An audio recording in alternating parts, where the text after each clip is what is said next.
भागवत कथा आप श्रवण कर रहे हैं, इसकी रचना कैसे हुई?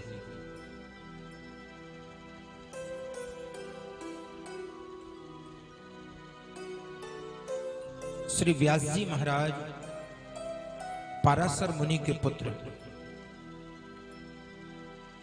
जिनका वास्तविक नाम कृष्णद्वैपायन,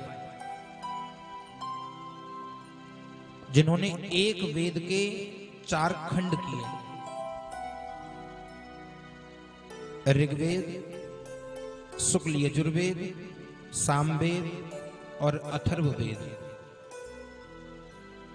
4 भागों में विभाजित कर दिया एक वेद को। 6 शास्त्र बनाए, 17 पुराण लिखे। लेकिन इतना सब कुछ लिखने के बाद भी स्वयं व्यास जी के मन को शांति नहीं मिली।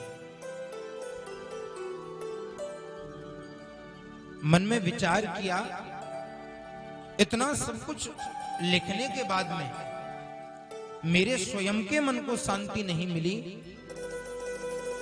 तो ये शास्त्र और पुराण, ये वेद जन कल्याण क्या करेंगे? जिस समय गोस्वामी तुलसीदास जी ने रामायण लिखी और रामचरितमानस का लेखन किया, तो गोस्वामी जी ने उसमें लिखा कि स्वांतः श्री रघुनाथ गाथा। स्वांतः का मतलब मेरे स्वयं के मन को जिस कथा को लिखने के बाद में शांति मिली है, मेरा मन जो शांत हुआ है राम कथा लिखने के बाद में। इधर व्यास जी ने 17 पुराण, 4 वेद, 6 शास्त्र लिखे, फिर भी मन को शांति नहीं मिली।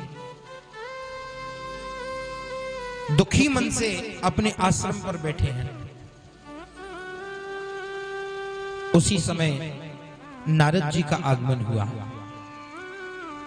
नारद का शाब्दिक अर्थ है, हमारे ब्रजवासी लोग कहते हैं कि ना धन रद्द, जिसकी बात कभी रद्द ना होती हो, जिसकी बात कभी काटी न जाए, ना देवता काट सके ना ही दैत्य काट सके, वह नारद है। लेकिन वैयाकरणाचार्य लोग कहते हैं नारम ज्ञानम द्युत खंडति इति नारद। नार कहते हैं ज्ञान, जो अपने ज्ञान से संसार के लोगों का भ्रम दूर करता है, वह नारद है। व्यास जी का मन अशांत देखा तो नारद जी पहुंच गए। जाकर के कहा, आप इतने ज्ञानी हैं, इतने ज्ञानी होने के बाद में आपके मुखमंडल पर यह चिंता दिखाई पड़ रही है।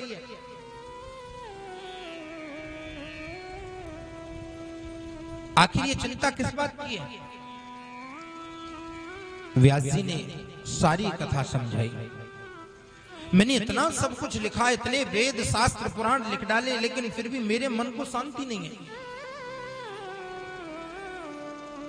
नारद जी ने कहा, मैं आपको अपने पूर्व जन्म की कथा सुनाता हूं। अहम पुरातीत भवेत भवम मुने दस्यास्तु कस्याश्चन वेदवादिना। मैं पूर्व काल में एक दासी का पुत्र था और मेरा नाम रामदास था, लेकिन मेरी मां अकिंचन गरीब थी।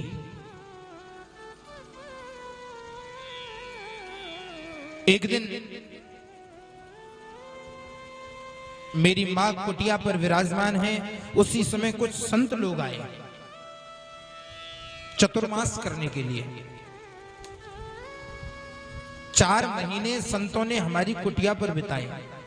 मेरी मां ने संतों की इतनी सेवा की, इतनी सेवा की कि उस सेवा से संत प्रसन्न हो गए। मैं भी अपनी मां के साथ में संतों की सन्निधि में जाता था। मेरा भी इतना मन लग गया उन संतों की कथा सुन करके, सत्संग सुन करके, कि अब तो मन करता है केवल कि संत ही बन जाएं। एक दिन मैं संतों के पास में गया और मैंने जाकर के संतों से कहा कि मुझे भी अपने साथ ले चलो।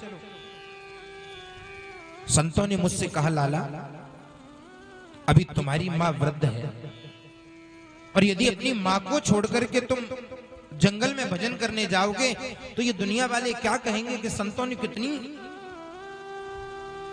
गलत शिक्षा दी है।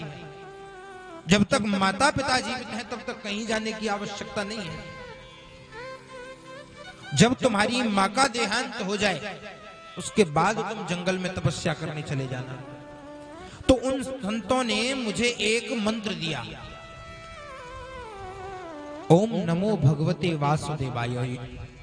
यह द्वादशाक्षर मंत्र मेरे कान में दिया। किस समय दिया?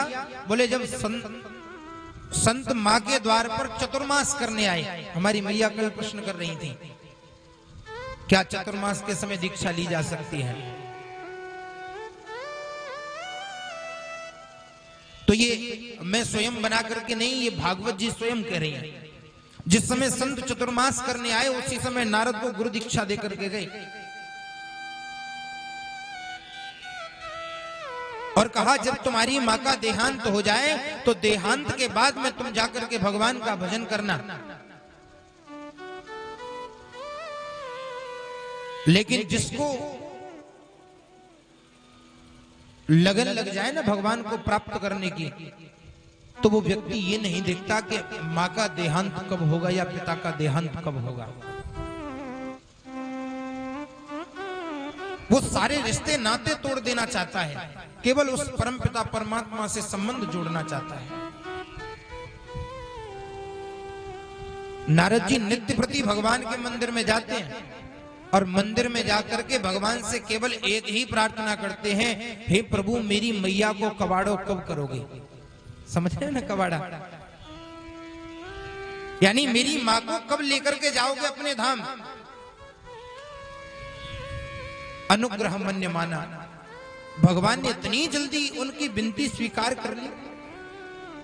एक दिन प्रातः काल मैया गाय दोहने के लिए गई। एक सर्प के ऊपर पैर पड़ गया, सर्प ने मैया को डस लिया, मैया का देहांत हो गया। लोगों ने आकर के रामदास को बताया, रामदास तुम्हारी मां का तो देहांत हो गया। तो रामदास मां के पास नहीं गए, कहां गए? सीधे भगवान के मंदिर में। प्रभु मैंने जरा सी विनती की, इतनी सी विनती की और आपने तत्क्षण सुन लिया। मुझे नहीं पता था कि आप इतनी जल्दी भी भक्तों की पुकार सुन लेते हो। अब मैं बस आपसे जल्दी ही मिलने के लिए आ रहा हूं।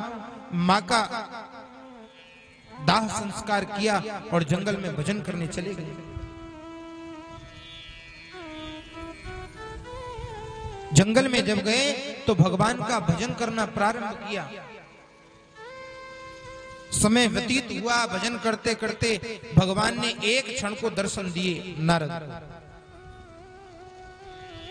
और एक क्षण दर्शन देने के बाद में भगवान ने आकाशवाणी की, हे रामदास तुम्हारे इस शरीर से मेरा मिलन नहीं होगा, लेकिन तुमने भजन किया है उसका फल मैं तुम्हें अवश्य दूंगा।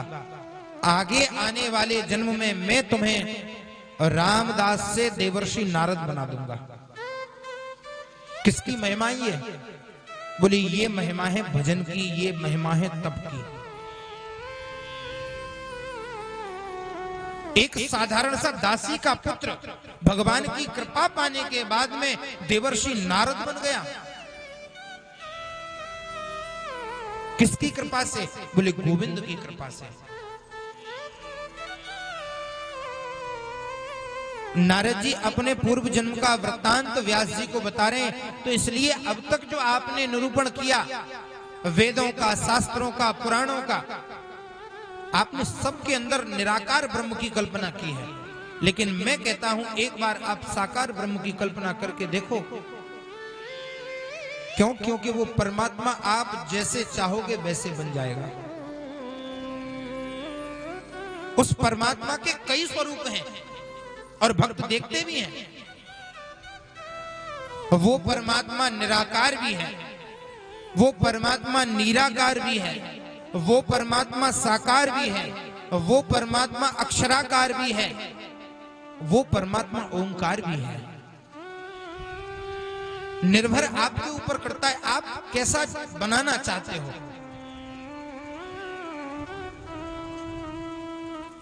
इसलिए इस बार आप व्यास जी श्रीमद् भागवत महापुराण की रचना करो।